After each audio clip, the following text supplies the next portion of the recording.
few times. But anyways, Ed is the ITS engineering director for Indiana Department of Transportation's Traffic Management Group.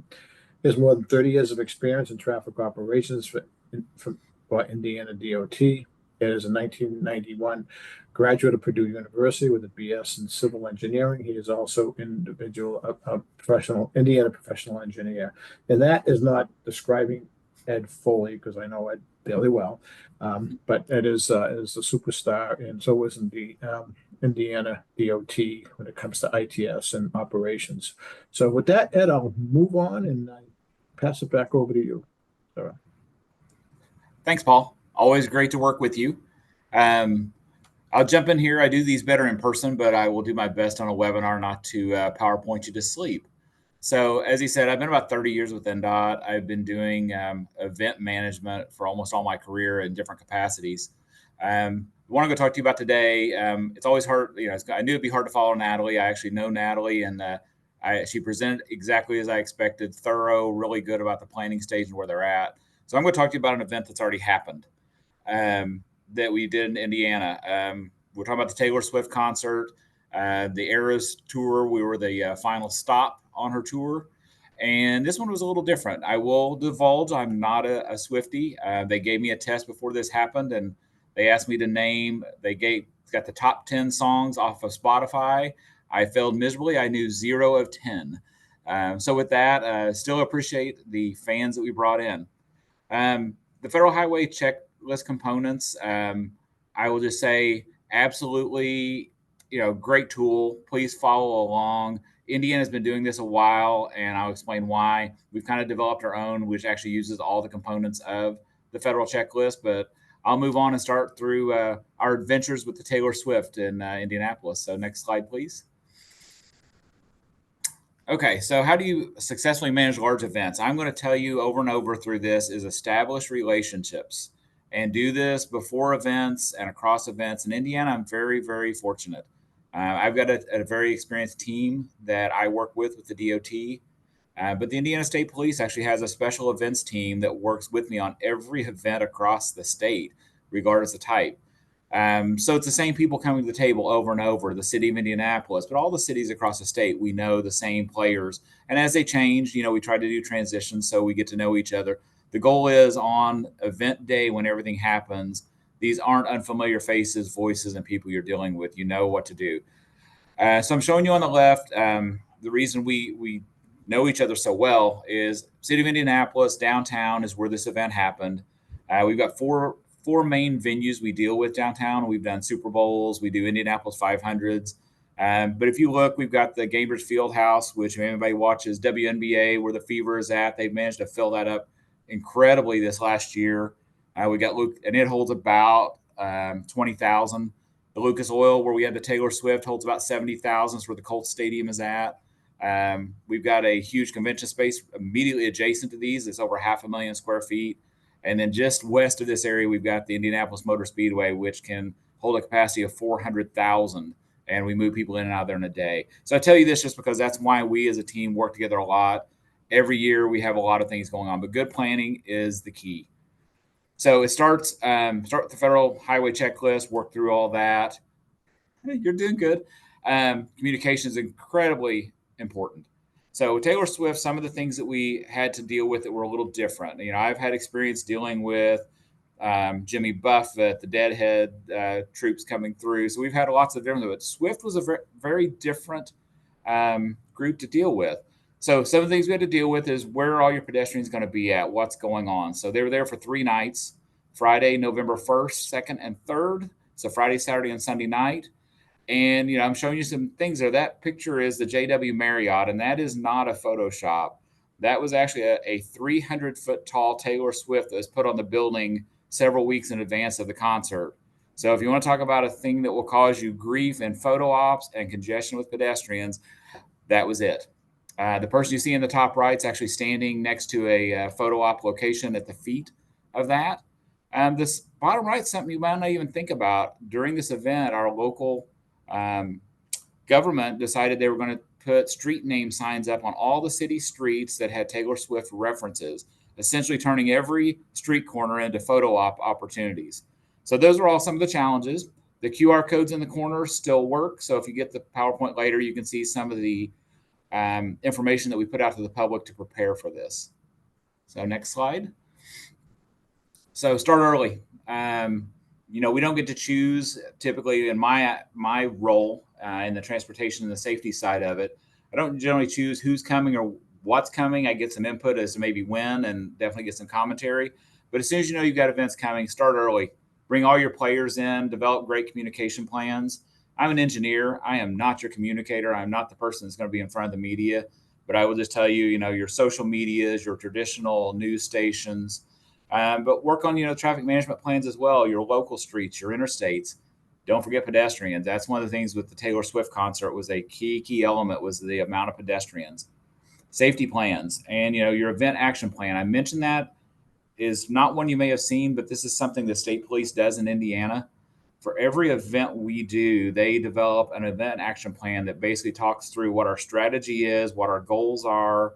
And the key part of this is that it will define as we start developing intersections we're going to man, people who are going to man different locations. We go down to the level of I get a printout of every person who's in the command center, their role, their title, their radio call numbers, and their cell phones.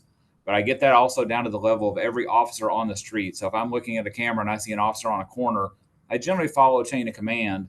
But in emergencies, I will just say occasionally the officers hear from, this is Ed from MDOT. I need your help. And it works really well because they've heard me before. Next slide. Again, those relationships, guys. One of the things that really helped us on the Taylor Swift, where I got to meet Natalie, by chance, I was traveling with Vishali, and I think Paul may not have been at this one, but I happened to be in Dallas, and we were working on an event. And part of what we got to do is in our downtime, once we had finished, we got a tour of the Dallas Stadium, and I was fortunate enough to talk to Natalie and able to quiz her on what I should expect for a Taylor Swift, because I knew they had actually just gone through this in Dallas, and they had it down at the stadium right next to the Rangers stadium. They have a great facility down there, but she was kind enough to spend probably 20 minutes, 30 minutes with me telling me what to expect. So next slide. Here's what our expectations were versus our reality. 70,000 ticketed guests, that was our capacity. And what Natalie had warned us and we had expected was we were expecting up to 50,000 non-ticketed people at minimum in and around the facility. Large crowds around the venue, merchandise and vendor sales were going to be an issue. And we had some concerns with the parking. We can take the parking for that stadium. We do it every weekend in the football season. But, the extra people coming in, we were just a little concerned. In reality, we did get the 70,000. What we managed to do, and I will show you how, the non-ticketed attendees were not around the venue, which actually helped us in a lot of ways. And the reason they weren't around the venue, it was a closed roof event. I couldn't really hear the music outside, and the way we managed the pedestrians, we were able to kind of push them away and make basically our Lucas Oil Stadium not the center point of all of the Swifties and where we wanted to have them at. Worked with the local hotels. Most of them required a minimum of a 2-night stay. That plays to our advantage in the fact that it really reduced the amount of car traffic, because most people that came in had to stay 2 nights. So when they were leaving, we ended up with a lot of foot traffic instead of a lot of car traffic. We had a lot of ride share going on. The things we wanted to do, we actually were able to do. Indianapolis is a very pedestrian friendly. All of these venues are extremely walkable, and we got lucky. We're going to talk about weather in a minute. And in Indiana, at the beginning of November, it could be just beautiful days and in the 50s and 60s, or it could be snowing. So we'll go on to the next slide. So communicate your plan with the public. So there were 2 plans that were published. This is the one that went out to the Swifties. This is the people who are visiting. And if you look, bottom center is where the venue is at the very bottom of the page. Right above it was a very, 500,000 square feet convention center. We put all of the vendors and all the merch is inside of that. And if you look, most of the opportunities for Swiftie type events were to the east and the north of the convention center. This plays in, but we looked at that and we put this out on social media. You found this on DOT websites. You found it coming out through our media people. It was on every TV station, traditional outlets, basically trying to get people where we wanted to, but we also were very realistic in setting expectations for the public experience. What we told people is if you're coming downtown and you are not ticketed, we welcome you. We are glad to have it, but expect some delays. Here's where we want you to park. Here's where we want to get you to. We also had to plan for all the photo ops. We were looking at it where all these street signs were at, and what does that do to our traffic plan as we plan to both bring traffic in and bring them back out. Next slide. So, mentioned Indiana Convention Center. It's not just about the roads. The one thing that they did for us that was absolutely amazing is they have lots of hallways around all of their facility. We managed to keep almost all the merch and all the vendor sales inside the walls. And what this did for us is I didn't have pedestrians out in crosswalks waiting in line. I also didn't have them out there for the vehicle traffic to be looking at and interacting with. It was really, really helpful. Another thing we were able to do is we did work with them and we exited visitors from the merch areas based on ticketed and non-ticketed guests. We tried to push the ticketed people out to the south toward the venue, the non-ticketed out toward the north and east toward the other opportunities that we hoped they would go to as opposed to just being in front of our facilities. Next slide. Details, details, details. This was also put out immediately before the concert, a few days out, to try and let people know where we wanted to drop people off. Swifty has an interesting, the whole group has an interesting cross section of people. We had 75 to 80% of the people were coming from out of the region. So they were unfamiliar. That's something Natalie had told me. Expect a whole lot of people that didn't know where they were going or where they were going to or how to get out. We wanted to get all the ride share. This is something we do. We manage the Indianapolis 500, so ride shares, we're used to working with them closely. And we basically set up staging areas where they were allowed to pick up and drop off, trying to control where they were at. It's never perfect. We work with them as much as we can. You still get the rogue ones that do what they want, but we controlled the majority of them and kept them isolated to certain areas. Parent drop off. We had a lot of underage and younger visitors to this event. And we just were very blunt with the parents. We wanted to walk to these areas. Security was taken care of. Tried to get to these areas so that they could easily make their way in and back out. I don't know if you guys, Indianapolis downtown, we have I-65 and I-70 run right through the middle of the downtown area. For the Taylor Swift concert, we actually ended up closing 3 exit ramps off of the interstate. We only did this during the outbound, so we didn't really close them until close to 10 p.m. at night. The intent there was we didn't want people going to areas we didn't want them. We wanted them in the proper drop-off areas. It was to control traffic and to really cut down the amount of traffic in and around the venue. So we actually worked with Federal Highway. We actually had DOT trucks out with actual barrels. We had message boards running, attenuators, everything you needed to properly close it. We ended up closing off 3 different exit ramps off the interstate to deal with this event.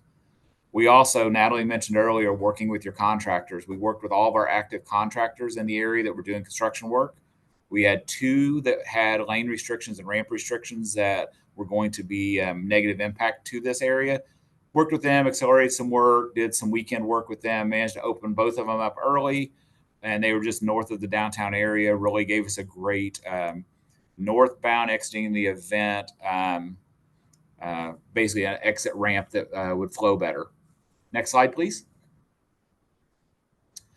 Law enforcement, this is a huge commitment to them. So in Indiana, we all work together. I'm used to working with all different agencies, but we had, for this event alone, about 250 officers from state and local agencies.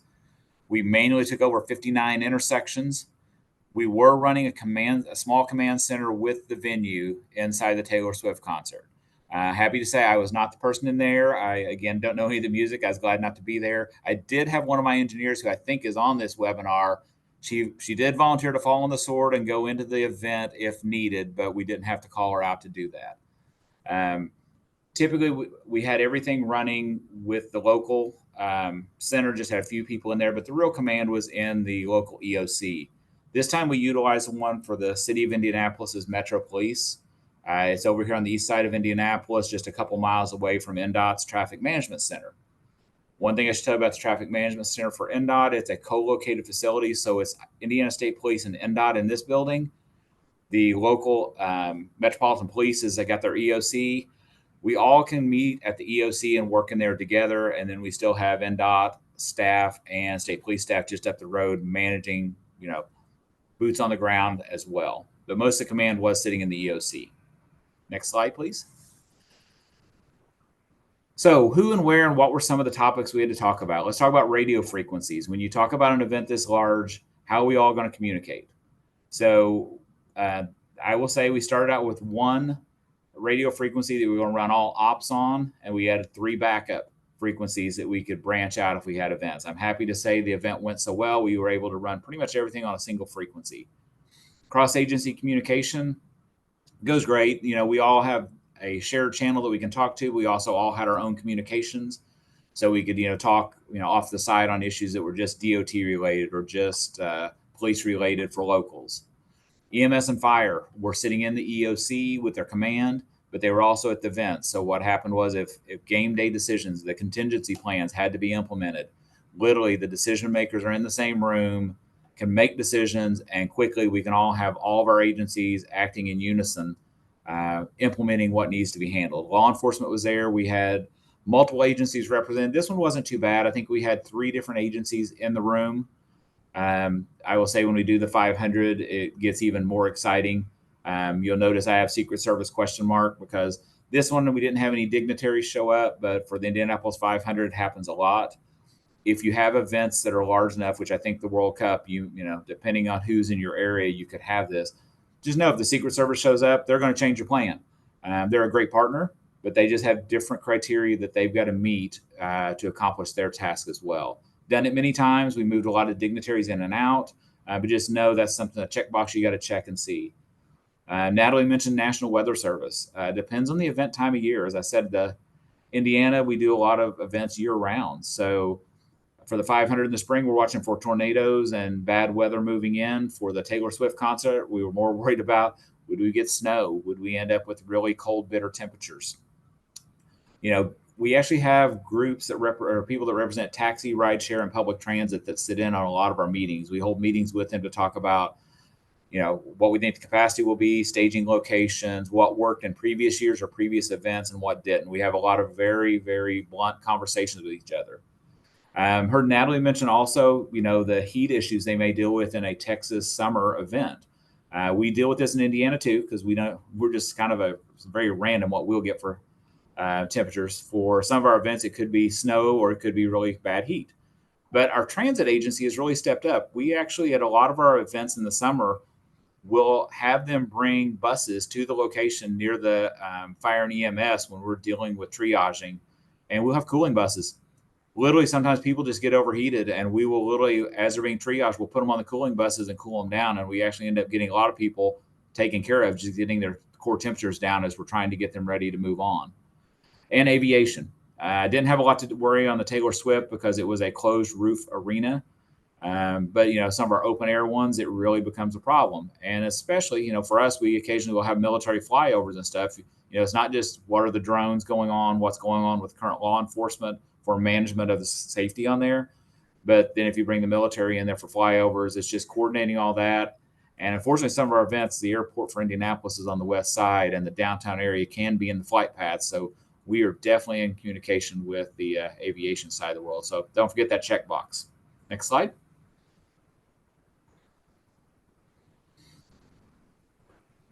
And how did we do? So, lots of metrics we can use, depends on the event type. This one we based it on when did the concert end and when did we turn the team loose? When did we have everybody pretty much safely out of the arena and get us back to normal?